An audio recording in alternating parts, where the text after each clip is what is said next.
Assalamualaikum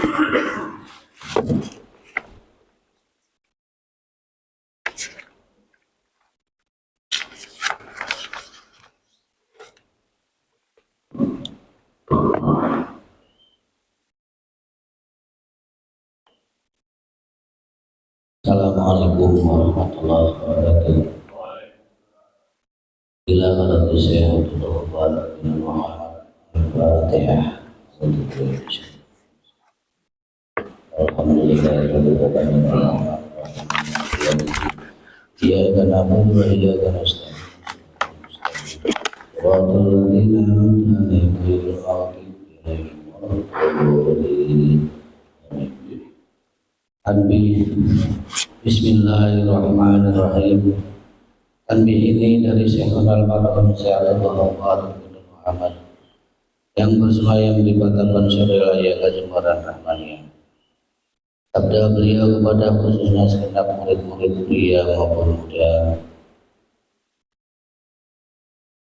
murid-murid pria maupun wanita tua atau muda. Semoga ada dalam kebahagiaan dikaruniai Allah Subhanahu wa taala, kebahagiaan yang kekal dan abadi.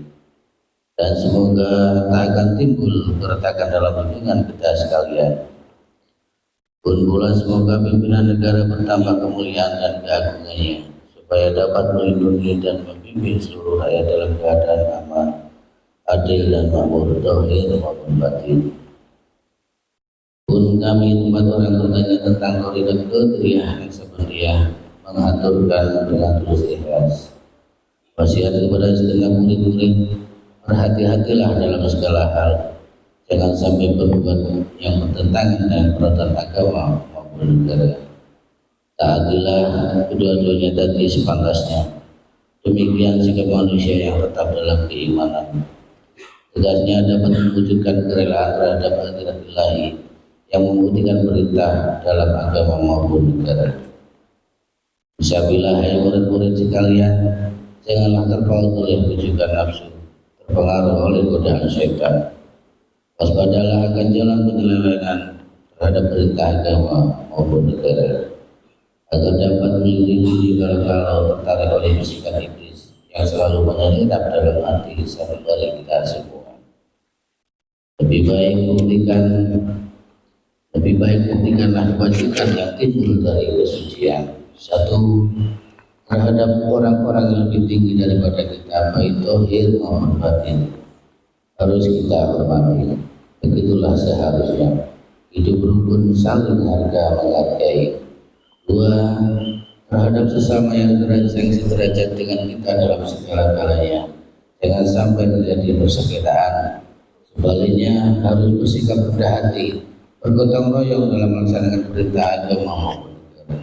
Jangan sampai terjadi perselisihan dan persengketaan. Jangan sampai kita terkena firman-Nya, adzabun alim, yang berarti duka nestapa untuk selama-lamanya dari dunia sampai akhirat. Badan payah, hati susah. Tiga, ada orang-orang yang keadaannya di bawah kita, janganlah Anda menghinakannya atau berbuat tidak senonoh. Bersikap angkuh, sebaliknya harus belas kasihan dengan kesadaran agar mereka merasa senang dan gembira hatinya.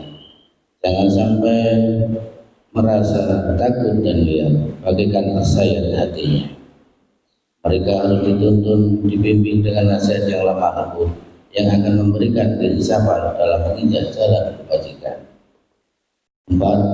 Terhadap fakir miskin harus saling kasih sayang, ramah-tamah, serta bermanis budi. Bersikap murah tangan mencerminkan bahwa hati kita sadar. Coba rasakan diri kita pribadi betapa pedihnya jika dalam keadaan kekurangan. Oleh karena itu janganlah hakim ta'ajub, hanya memikirkan diri sendiri yang senang. Mereka jadi fakir miskin bukan kehendak mereka, tapi kodrat Allah Subhanahu wa taala. Demikianlah sesungguhnya sikap manusia yang penuh kesadaran. Meskipun ada orang asing, kata mereka itu masih keturunan Nabi Adam alaihissalam. Mengingat ayat dulu surat Isra yang artinya Sangat kami muliakan keturunan Adam dan kami sebabkan segala yang berada di darat dan di lautan, dan kami beri mereka rezeki yang ada di darat dan di lautan. Juga kami mengutamakan mereka lebih utama dari makhluk lainnya. Kesimpulan dari ayat ini bahwa kita sekalian seharusnya saling harga menghargai. Jangan timbul kekecewaan mengingat surat Al-Maidah yang artinya hendaklah tolong menolong dengan sesama dalam melaksanakan kebajikan dan ketakwaan dengan sungguh-sungguh terhadap agama maupun negara. Sebaliknya, janganlah tolong menolong dalam berbuat dosa dan permusuhan terhadap perintah agama maupun negara. Adapun soal keagamaan itu terserah agamanya masing-masing. Mengingat surat Al-Kafirun ayat 6, agamamu untuk kamu, agamaku untuk aku. Maksudnya, janganlah terjadi perselisihan, wajiblah kita hidup rukun dan damai, saling harga menghargai, tetapi janganlah sekali-kali ikut campur. Cobalah renungkan kepada leluhur kita, hendaklah kita bersikap budiman, tertib dan damai. Andaikan tidak demikian, pasti sesal dahulu mendapatkan, sesal kemudian tak berguna. Karena yang menyebabkan penderitaan dari pribadi itu adalah akibat dari amal perbuatan diri sendiri. Dalam surat An-Nahl ayat 112 diterangkan bahwa Tuhan Yang Maha Esa telah memberikan beberapa contoh, yakni tempat maupun kampung, desa maupun negara yang dahulunya aman dan tentram ma'rifah wajinawi.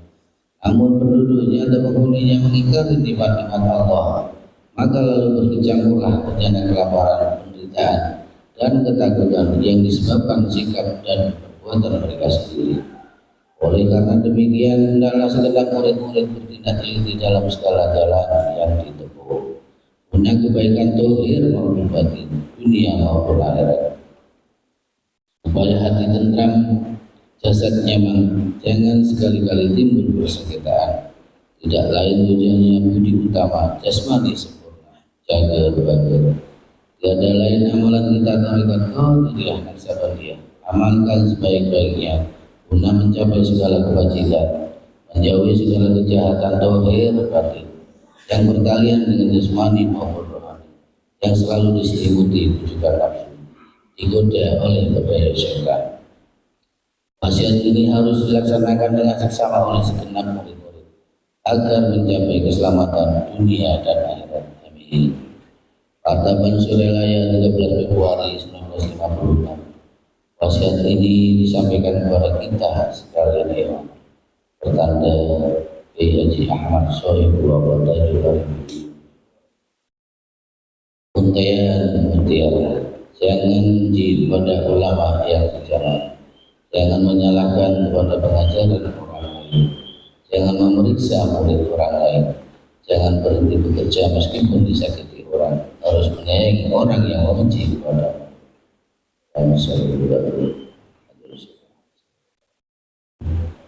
Al-Fatihah.